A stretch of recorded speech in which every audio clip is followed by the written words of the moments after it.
The river had taken Brakka Stonecord's camp, her tools, and the road behind her, but it had not taken her judgment. Elias Wren saw that from the mill platform, where the stranded Orc Bridgewright stood above the boiling race and pointed, not for rescue, but toward the beam about to split beneath him. The mill shuddered around them like a living warning. Elias shifted his weight before the beam failed. He shut the east gate, looped a mill rope around the axle post, and threw the free end. Brakka caught it one-handed. She crossed the tilted platform with measured steps, then hauled Elias backward just as the beam tore loose and vanished into brown water. Her balance, not his rope, completed the rescue. Inside, Elias opened the grain loft's enclosed cabin, the only sleeping space above the floodline. Brakka held out a bronze bridge token, its stamped arch dark with rain. He closed her fingers around it. Payment could wait. Dry blankets, a locked door, and the last safe room in his mill could not. His refusal made the offer shelter instead of trade. He left blankets, a wash basin, and bread on a crate, then slept beside the main gears below. Brakka did not thank him like a defeated traveler. She checked the loft braces, moved 2 sacks away from a damp wall, and told him the north post needed shimming before the next hard wind. That practical correction steadied them both. Before dawn, Brakka stood at the open mill door in dry work clothes, her copper-brown braids tied back. The low road had become a torn channel. She measured it with red survey cord, then looked at Elias. "You gave me a path inside. I can rebuild a path to your door." The words gave the ruined valley a direction. She tied 1 measured length of cord to the threshold and explained the custom. A Bridgewright could mark a crossing she freely chose to protect. "I will test every crossing that carries us home." Elias touched the knot, but not her hand. "You may remove it whenever you like." Brakka's shoulders eased. "Then it can stay today." The threshold held a promise without closing behind her. They began with her soaked plans. Elias carried them beside the flour stove, while Brakka separated every sheet with thin slats. He sacrificed 2 clean grain cloths to blot the ink. She noticed the cost. "Those were new." He shrugged. "So was your bridge, yesterday." Her laugh was low and surprised. Steam lifted between them as the paper slowly flattened. Flour revealed where water still hid in the paper fibers. Brakka traced the pale patches and recovered 3 missing measurements. Elias admitted he used the same trick on leaking grain bins. "So your great human engineering secret is breakfast dust." "Only the expensive kind." She smiled before she could stop herself. Neither of them treated the discovery as small. At sunrise they sounded the mill race. Brakka lowered a stone weight on her cord, while Elias read the current against his flour-marked brass peg. She felt each tug through 2 fingers. Deep pocket by the west wall. He checked his ledger. It wasn't there last month. The flood had changed the river's answer. The altered current made every old assumption unreliable. Brakka leaned over the rail and pressed her palm to the wet support. Elias held her safety line without pulling it tight. She told him timber flex carried a rhythm, and panic made people hear only noise. Good bridges did not defeat water. They gave it an honest way through. He wrote that beside the new depth. Elias trusted her hearing more than his habit. Hob Fenn arrived with an empty flour cart and an opinion already loaded. He stared at the washed road, then at Brakka's measurements. "Town will want the old track patched." Brakka answered, "Town may also want breathing lungs." Elias handed Hob a mug. "Drink before you become less helpful." Hob's arrival made the private plan publicly real. Brakka drew 2 lines on the mill wall, the low road everyone knew, and a higher curve through cedar ground. The familiar route required fewer steps today and more repairs after every crest. The high route needed a temporary bridge and unfamiliar grades. Hob frowned. People trust mud they've cursed for years. The higher line looked costly, strange, and survivable. Elias opened his flood ledger to 20 years of depths, dates, and gate settings. He had never lent it beyond the mill. Brakka noticed the pause. I can copy what I need. He pushed it toward her. You can improve what I missed. Her amber eyes held his for one quiet second. That trust weighed more than the book itself. They matched river heights to bridge loads. Elias knew when the race gained force. Brakka knew how that force traveled through timber. The figures disagreed at first. Then she found his measurements were taken from the mill floor, while hers began at the valley datum. One correction made both records fit. Shared numbers gave them their first common language. Merrick Vale poled his ferry through a quiet side channel and brought them to the broken crossing. The main span had folded downstream. Brakka crouched beside a snapped brace, ran her thumb across the fibers, and said the cedar piles could be salvaged if they reached Cedar Bank before the river shifted again. The broken timbers answered Brakka's inspection plainly. Merrick knew a channel behind the flooded reeds. It was narrow enough for his ferry and deep enough for the cedar. Elias asked how long it would remain open. Merrick studied the floating grass. Until the water remembers another direction. Brakka stood. Then we move before its memory improves. Delay had become another form of risk. They stripped usable iron from the ruined approach. Elias worked a seized bolt loose with oil and patient pressure. Brakka held the beam steady against the current. Neither told the other to hurry. When the strap came free, she weighed it in one palm. You argue well with machinery. Machinery eventually listens. The salvaged iron became their first recovered resource. Brakka measured each salvage length with red cord. Elias carved corresponding marks on a portable brass gauge. The two tools looked mismatched, soft fiber beside hard metal, yet their numbers agreed. She said a bridge failed when builders loved one material too much. He wondered whether people failed for the same reason. The paired marks would guide work after memory blurred. At Cedar Bank, 3 piles knocked together in the backwater. Brakka waded to her thighs, tied a running hitch, and used the current instead of fighting it. Elias turned the ferry capstan while Merrick kept the bow aligned. The first timber slid aboard with less struggle than any of them expected. Brakka's calm commands kept strength from becoming chaos. Elias handed Brakka his spare gloves before taking his own meal. She accepted them, then looked at the worn fingertips. You keep giving away the useful things. He checked the knot on the cedar. I keep the people who know how to use them. The words landed deeper than he intended. She accepted care without surrendering competence. The second load sat wrong. Brakka stopped them before launch and shifted one pile 6 inches toward the stern. Merrick muttered that 6 inches looked like superstition. Halfway across, a side current struck exactly where she predicted. The ferry dipped, corrected, and carried the timber safely home. Precision carried them through the hidden cross-current. Elias calculated pulley strain on the back of a flour invoice. Brakka corrected one angle, then praised the rest without surprise or condescension. He was used to being useful in ways nobody noticed. Her direct approval embarrassed him more than criticism. She noticed that too, and politely studied the river. He folded the scrap and kept her correction. A buried pile refused to move. Brakka set her shoulder to the lever, while Elias slid round wood rollers beneath the root end. She supplied power. He kept the resistance even. The timber rose from mud with a sucking roar. Brakka grinned. There, your machinery listened. Elias grinned back before caution returned. Together they made leverage feel almost graceful. Hob brought the cart as far as the ridge. He stared at the cedar lashed crosswise. That is not flour.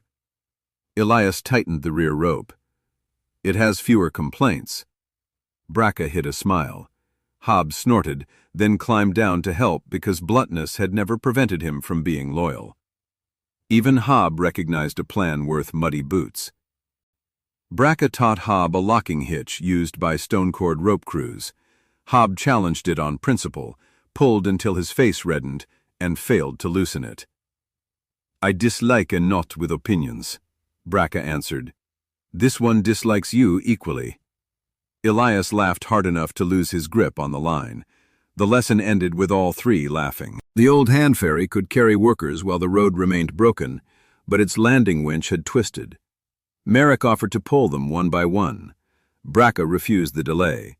Elias opened the winch housing and found a cracked tooth, repairable with a mill gear blank and several hours he had not planned to spend. The damaged ferry became the next necessary crossing. He used the mill forge after dark. Brakka held the heated blank steady while Elias filed the new tooth. She did not hover or take over. When his wrist cramped, she silently changed the tongs to a better angle. Shelter became trust only when the door could open both ways. Sparks brightened the respect already forming between them. Brakka used her cord to measure equal tooth spacing. Elias used the brass peg as a straight edge. The cord smelled faintly of cedar pitch. The peg was white with flour. He realized he had begun setting both tools together on the same shelf, as if each expected the other to return. The shared shelf quietly became a place of return. At dawn, Elias fitted the gear. Brakka tested cable tension by touch, then ordered Merrick to pull. The ferry crossed the side channel cleanly. Merrick stepped off, examined the smooth winch, and said, "I liked it better when its defects were familiar." Brakka replied, "You may reintroduce them later." Merrick's complaint could not hide his gratitude.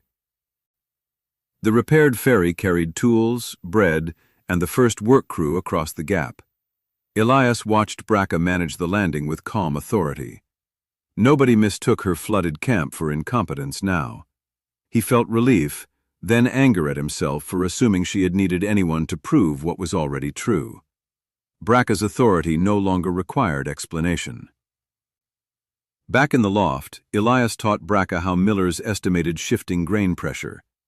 She recognized the same triangular load in packed earth behind bridge abutments. Soon they were moving scoops of wheat across a board to model the high road. Practical knowledge crossed between them more easily than either expected. The grain model made bridge pressure visible. Brakka stacked grain sacks as imaginary wagons and made Elias predict which plank would flex first. He guessed wrong twice. On the third attempt, he watched her fingertips instead of the sacks and found the answer. "Cheating," she said. "Observation," he replied. "A miller's respectable form of cheating." The game taught Elias how carefully she observed him. While figures dried, Elias repaired the stove hinge because silence made feelings less dangerous. Brakka sat nearby and stitched the glove he had lent her. Neither called the gestures intimate. Yet when he tested the hinge and she returned the glove, the loft felt less like borrowed shelter and more like shared work. Small repairs made silence companionable rather than empty.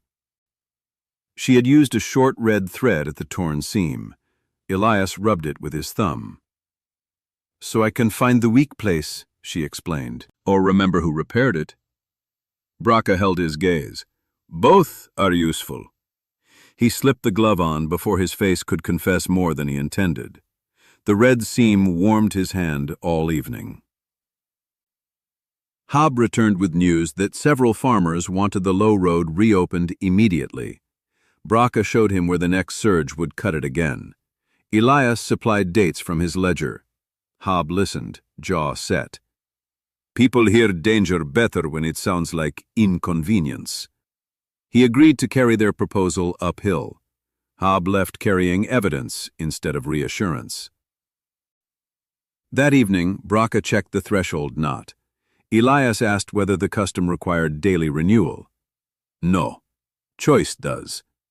She retied it one finger farther from the frame. He understood the small adjustment as a boundary, not rejection, and kept his boots from touching the cord thereafter. Her daily choice mattered more than any permanent vow.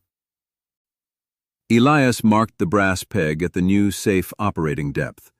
Brakka suggested another line for emergency diversion, lower than any he had used.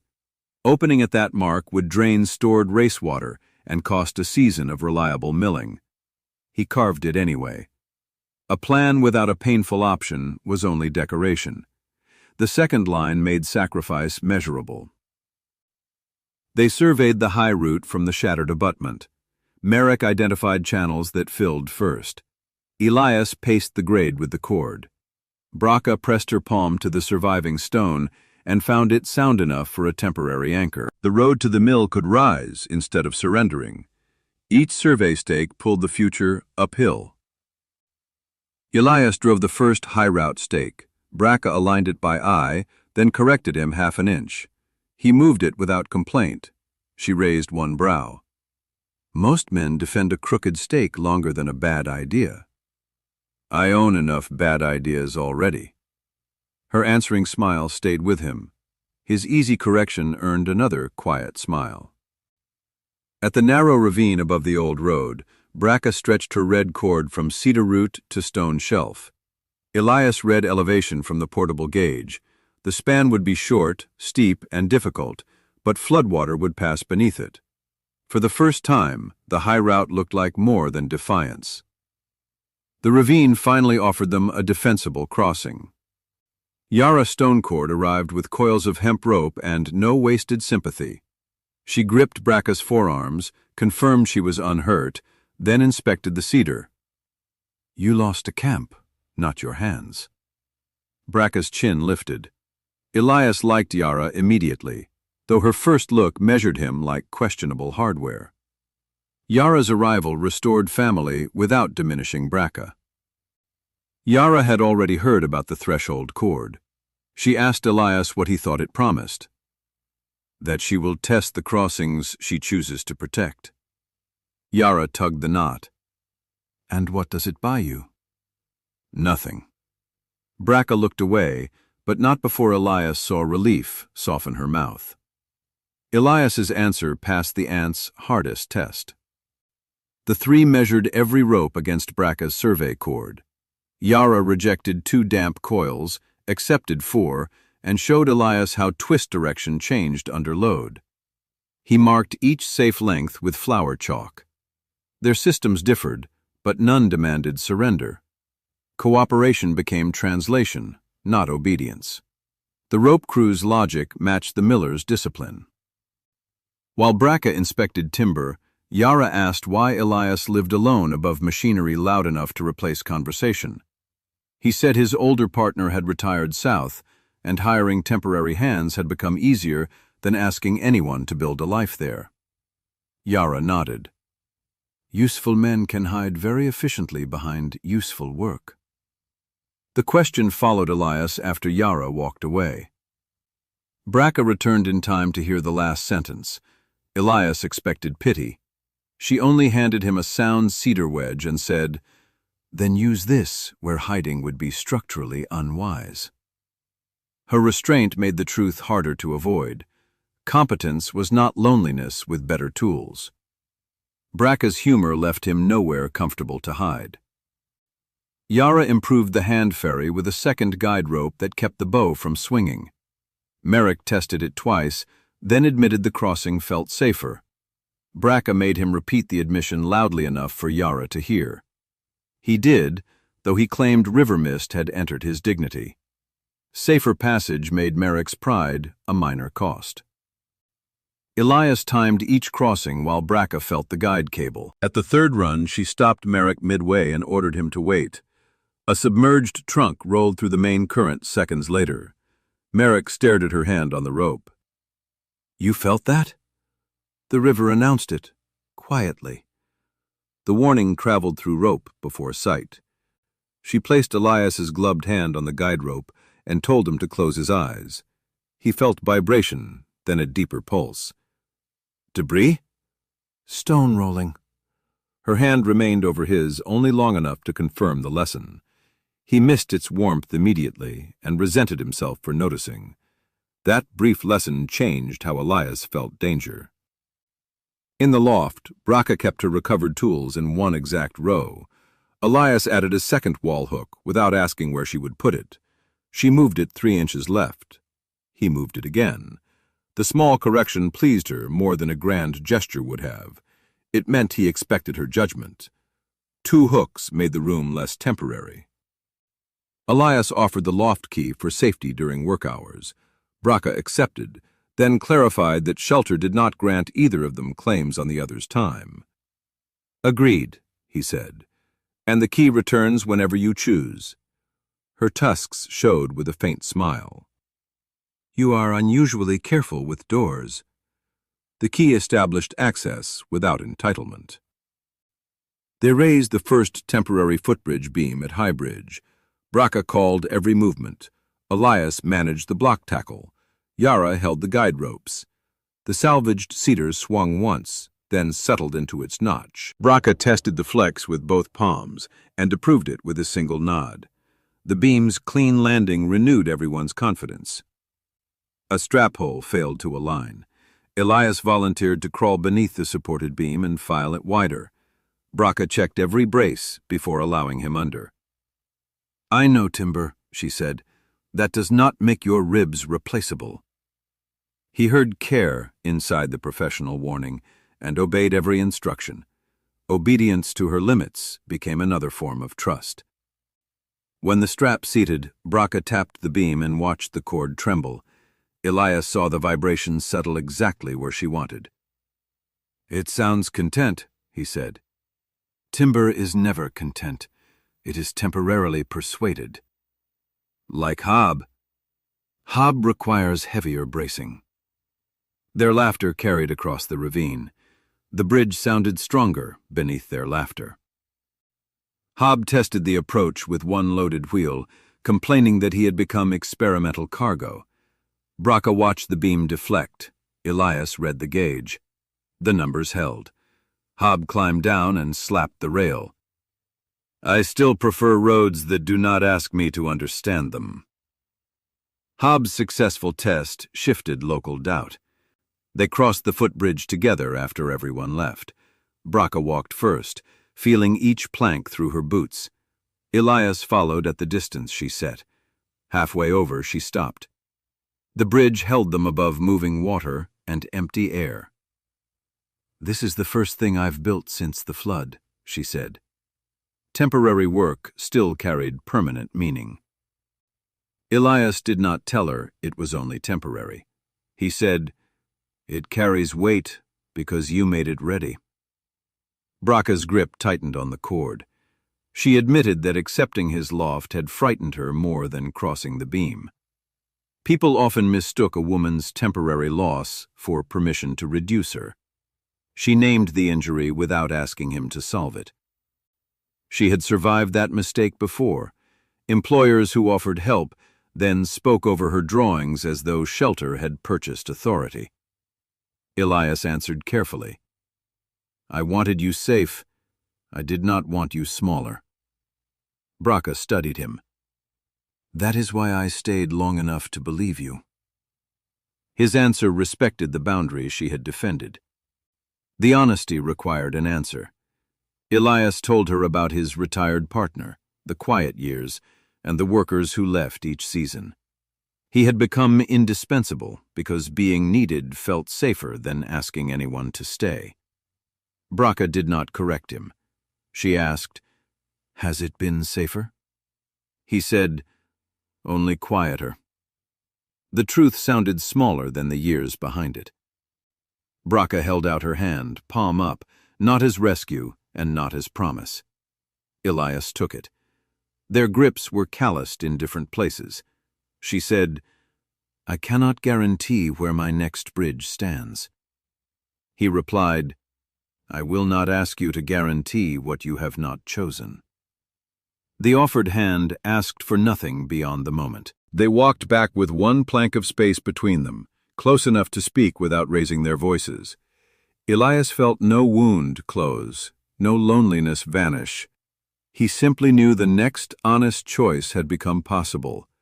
A home was not the place that needed you most. It was the place where you were allowed to need. They returned with honesty, not certainty.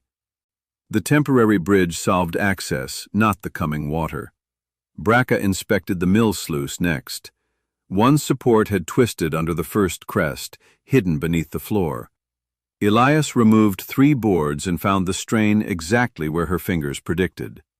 The mill had survived, but survival had left a bill. The hidden twist made urgency immediate. They cut a cedar brace from salvage too short for the bridge. Brakka shaped the shoulder. Elias rebuilt the gate linkage around it. The brace would let the sluice open faster at the emergency mark. It also used timber Brakka had counted for the high span. She revised her load plan without complaint. Every saved scrap now served 2 structures. Elias pulled the lever. The strengthened gate rose in half the old time. Brakka watched the brace flex, then tied 2 short red markers along the operating arc. One meant hold, one meant release. The cord had begun as her tool. Now it carried instructions both could read under pressure. The red markers translated judgment into action. Hob brought the town's answer. They would pay for a temporary high route, but only if Brakka could open it before the second rain. The permanent bridge contract would wait for proof. Brakka accepted the terms because the work remained hers to judge. Elias disliked the pressure and respected her choice. Paid authority protected Brakka's independence. The mountain gauge report arrived wet and late. Another rain band had stalled above the north ridge. Brakka calculated runoff from the burned slope. Elias compared it with his ledger. The second surge would reach them before the new bridge joints cured. They had perhaps 4 days, not 7. 4 days turned every choice sharper. They modeled both choices with grain sacks and boards.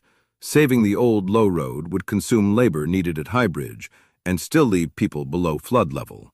Opening the high route meant trusting salvaged timber and an unfamiliar climb. Neither option was comfortable. Only one matched the water. The model made familiarity look dangerously expensive. At the broken crossing, Brakka showed the town where the second crest would run. She used Hobbs' cartwheel for scale and Merrick's pole for depth. Some faces remained doubtful, but no one could call the demonstration vague. Water stains on the trees stood higher than their shoulders. Visible water stains defeated several old arguments.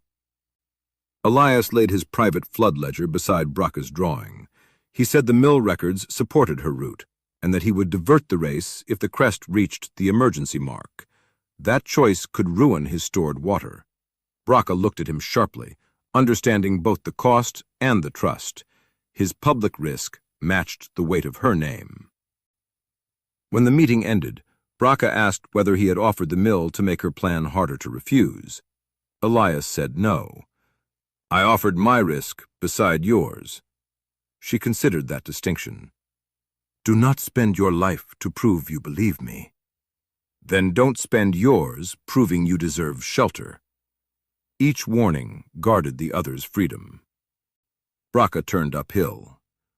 We build the high route, she said. Elias followed.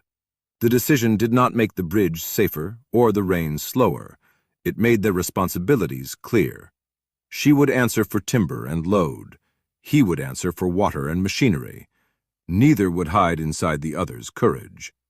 The uphill decision gave everyone a clear task. Work accelerated at High Bridge. Brakka placed the cedar piles on stone shelves above the main scour.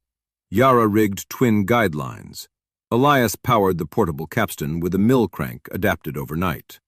Each improvement came from a different craft, and the bridge began to look deliberate rather than improvised. Different crafts locked together like fitted joinery. Salvaged iron straps carried old bends. Elias heated and reset them against a field anvil. Brakka tested every beam after fastening, shifting her weight until the cedar answered. She rejected one member with a hidden split. Losing it hurt the schedule, but trusting it would have cost more. Rejecting the split beam cost time and saved trust. Hob found one final brace at Cedar Bank and hauled it uphill through mud. He demanded that history record his cart's suffering. Brakka measured the timber and declared it straight enough for the center bay. "Then history may mention the cart," she allowed. Hob looked absurdly satisfied. Hob delivered the brace without asking for praise. Merrick reported the side channels were filling early. Brakka adjusted the evacuation sequence. Foot traffic first, carts only after the center bay settled. Elias marked the timing against mill depths. Their plan depended on different places speaking to one another and on people carrying messages without embellishment. Accurate messages became part of the structure. Elias fixed a duplicate brass depth peg to the bridge approach. Brakka tied matching cord marks along the rail. 1 knot for prepare, 2 for move, 3 for stop. The motif became a shared language. In heavy rain, when voices failed, cord and brass would still tell the truth. The paired markers could speak through storm noise. Near midnight, they ate fried grain cakes beside the stove while rain tested the roof. Elias had burned the first batch because he was reading a gate diagram. Brakka ate one anyway. "It has structural confidence. That is not praise." It remained one piece under load. The burned cake tasted better than either admitted. Brakka split the last cake and gave Elias the larger half. He pushed part of it back. She raised a brow. "Negotiating load distribution? Correcting an unfair span." Their fingers touched over the plate. Neither moved quickly, but both moved before the moment could become an assumption. The fair division became a gentle argument.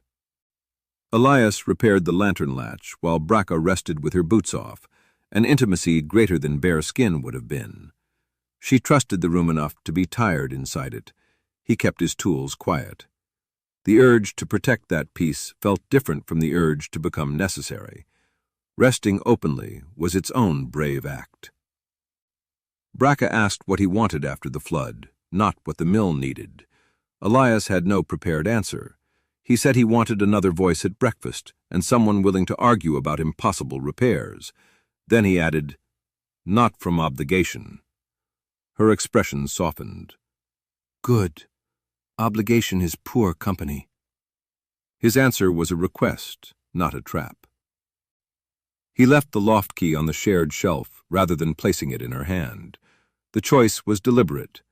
Brakka could use it, return it, or ignore it without performing gratitude. She picked it up after he turned away. The small click of metal sounded louder than the rain. She chose the key after the choice became private. Dawn showed the center deck 1 plank short and the clouds 2 shades darker. Brakka changed the sequence, using the final brace as a temporary launching rail before setting it beneath the span. Yara approved the rope angles. Elias fetched every fitting without asking her to justify the revision twice. The revised sequence preserved both time and safety. Rain began before the last bolt seated. Brakka leaned over the drill point, shielding it with her shoulder while Elias turned the brace. He told her she was taking the rain meant for him. "Water is not assigned," she said. "Neither is discomfort." The bolt bit cleanly. Shared discomfort no longer required negotiation. Hob drove a lightly loaded cart onto the first bay. Brakka walked beside the wheel, one hand on the rail, feeling vibration through the frame. Elias watched the approach peg. The bridge settled a fraction, then held. Hob exhaled. "I have trusted worse things with better paint." Even Hob now respected the measured limits. Under canvas, Brakka revised the load limits for uncured joints. No 2 carts together. Livestock in small groups. People spaced by 3 cord lengths. Elias copied every rule onto flower boards for the approaches. Clarity, they agreed, was another kind of railing. Written rules reduced fear to manageable steps. At River Mill, Merrick brought channel readings while Hob loaded flour sacks onto the high-route cart. Elias set the sluice linkage for emergency release. The mill seemed offended by evacuation, gears turning as steadily as ever. He touched the frame once, apologizing for what he might ask of it. The mill's steady rhythm made the danger feel unreal. Brakka returned to find Elias packing the flood ledger and leaving most grain behind. "Records before profit?" she asked. "Knowledge before things water can eat." She nodded, then placed her recovered bridge plans beside the ledger. Their most important tools fit in one weatherproof box. The weatherproof box held both of their futures. The threshold cord had darkened with damp. Elias checked only that it remained clear of the door. Brakka watched him avoid touching the knot. "You still expect it may leave?" "It belongs to your choice." She answered, "That is why it has stayed." Neither spoke for several breaths. Choice remained visible in the untouched knot. Brakka gave the final route instructions at the broken crossing. Merrick would watch the upstream channel. Yara would hold the bridge signal line. Hob would pace carts. Anonymous townspeople gathered with bundles and frightened animals. Brakka spoke plainly enough that fear had useful work to do. Plain instructions turned panic into coordinated movement. Elias asked the question only she could answer. "Will it carry them?" Brakka looked at the rain, the uncured joints, and the salvaged cedar. "Within the limits I set, yes." He accepted the answer without demanding certainty. Courage was often a measurement taken while afraid. His question honored her authority over the answer. The first families climbed toward High Bridge before the crest arrived. Brakka spaced them by cord lengths. Elias watched the brass approach peg. Yara kept one hand on the signal line. The unfamiliar road became real beneath ordinary boots, and each safe crossing weakened the town's attachment to the drowning track below. The first crossings transformed skepticism into memory. Hob brought the first flower cart across alone. The center bay flexed, recovered, and held. Brakka allowed the next cart only after the cord stopped trembling. Hob did not complain about the delay. When he reached Elias, he said quietly, "I understand the road now. It waits for honesty." Hob's quiet remark pleased Brakka more than praise. Merrick reached the mill at a run. The upstream side channel had jumped its bank sooner than expected. A logjam was forming above the broken crossing, holding back a wall of water and debris. If it released toward High Bridge, the unfinished guide cable would catch the first impact. The warning forced the plan into its final form. Brakka felt the upstream guide cable and knew the jam had changed the load before anyone saw it. The line carried a slow, brutal pulse. She ordered Yara to keep the red signals clear and sent Merrick to the far anchor. The bridge could carry people, but not a captured forest. Brakka's fingertips read the danger before her eyes.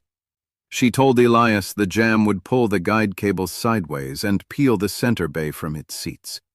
The cable had to be released from the upstream anchor. He could not reach it through the flooded low road. Brakka could cross the unfinished maintenance edge from the high side.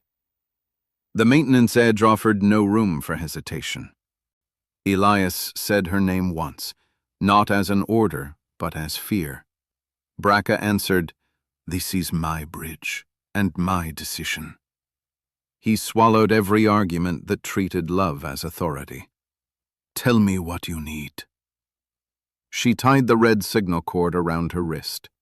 "Open the sluice when the peg reaches the flower line." Fear remained, but control stayed with Brakka. They separated without a promise neither could guarantee.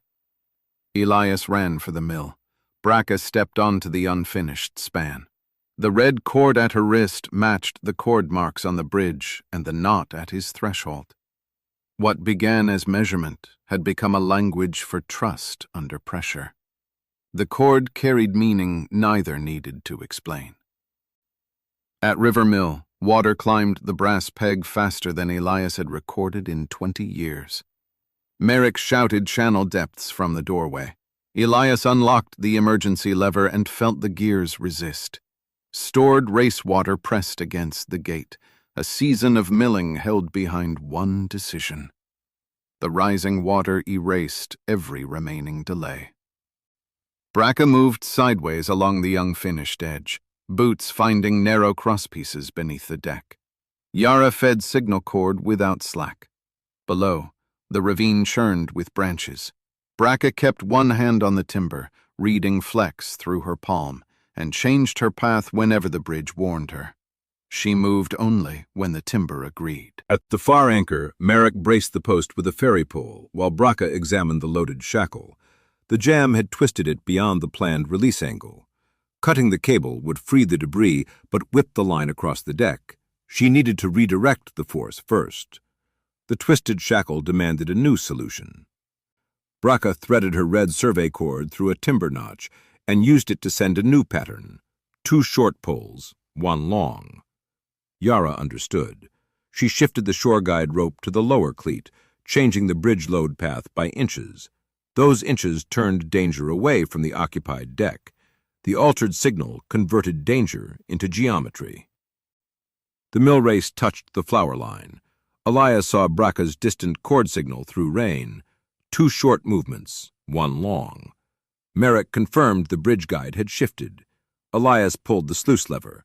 The gate rose halfway, jammed, and hammered the strengthened cedar brace until the whole floor shook. The flower line turned prediction into decision. Elias climbed onto the linkage and put his full weight behind the lever. A gear tooth screamed. The new brace held. The sluice opened, releasing the stored racewater in a controlled burst toward the diversion channel. The mill groaned as a season's reserve rushed out beneath him. His profession made courage mechanical and exact. The diversion struck the lower edge of the jam and turned its first log sideways. Brakka felt the cable load change. Not enough. She ordered Merrick off the anchor platform, then crossed one more exposed brace to reach the guide shackle from above. The decisive angle belonged to her hands. Diverted water bought Brakka one decisive opening. Brakka wrapped the red cord twice around her wrist, not for strength, but timing. Yara pulled once from shore. On that signal, Brakka drove the release pin with her bridge hammer. The shackle opened. The guide cable snapped free along the cleared path and missed the deck by a handspan. Her hands, not luck, controlled the release. Freed from the cable, the logjam rotated into Elias's diverted current. Trunks crashed through the empty low road and away from High Bridge. The unfinished span bucked once. Brakka dropped low, palms flat, reading the recovery. "Hold," she told the timber, and the salvaged cedar held. The freed cable followed the path she had prepared. Yara sent 3 clear pulls. Hob resumed the crossing in measured groups. Brakka remained at the far anchor, checking every bay as people passed. She had changed the plan instead of defending it, and that decision saved the bridge. Professional standing, she knew, meant answering reality before pride. The bridge answered her command with resilience. At the mill, the race dropped below the working wheels. Elias knew grinding would stop for weeks. Then he saw Brakka crossing back through thinning rain, alive and upright, the red cord still at her wrist. Relief struck so hard he had to grip the doorway rather than run blindly toward her. Order returned because her signals remained readable. Elias met her at the approach and stopped 1 arm's length away. "May I?" he asked. Brakka opened her arms. He held her carefully until she tightened the embrace herself. Neither promised never to frighten the other again. They simply stood on a bridge that had carried everyone home. His restraint lasted only until she invited him closer. By afternoon, the town authorized Brakka's paid permanent bridge and highroad contract. The decision rested on work everyone had crossed, not on Elias's shelter or endorsement. Hob handed her the marked board. "You were right," he said. Brakka inspected the payment terms before accepting the compliment. Independent payment settled the last imbalance. After the road was declared safe, Elias brought Brakka to the mill doorway. He held out the brass loft key. "Not as a guest," he said. "As a partner. If you want work here, a table here, and breakfast arguments here. You may still build wherever you choose." The key offered partnership while preserving every exit. Brakka looked from the key to his face. I want the contract uphill. I want my own pay.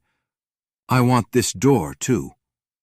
She took the key, then tied a fresh measured cord to the threshold. I choose to test the crossings that carry us home. Elias whispered, I choose you, without needing you trapped. Her acceptance completed the custom by choice. Brakka touched his cheek, giving him time to turn away. He leaned into her palm. Their first kiss was brief, warm, and mutual, followed by a quieter second because neither needed to prove anything. Behind them, the mill stood damaged but sound. Ahead, the high road waited for finishing. The kiss changed nothing about who owned their work. 8 months later, spring water spread across the old low road without touching the raised bridge. Hob drove a flour cart over the finished deck and complained that the smooth crossing gave him too little material. Brakka checked one rail joint anyway. Elias recorded the crest below the safe mark. Spring proved the raised route had been necessary. Brakka's permanent bridge carried farmers, mill carts, and livestock above the floodplain. She trained human and orc apprentices to test rope, timber, and current before trusting appearances. Yara taught splicing. Merrick taught channel reading. No craft stood above another.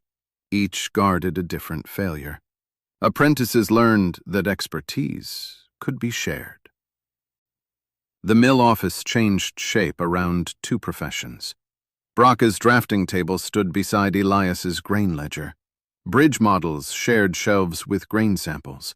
The repaired race turned steadily again, slower than before, but more safely. Elias hired apprentices instead of pretending every wheel required only his hands.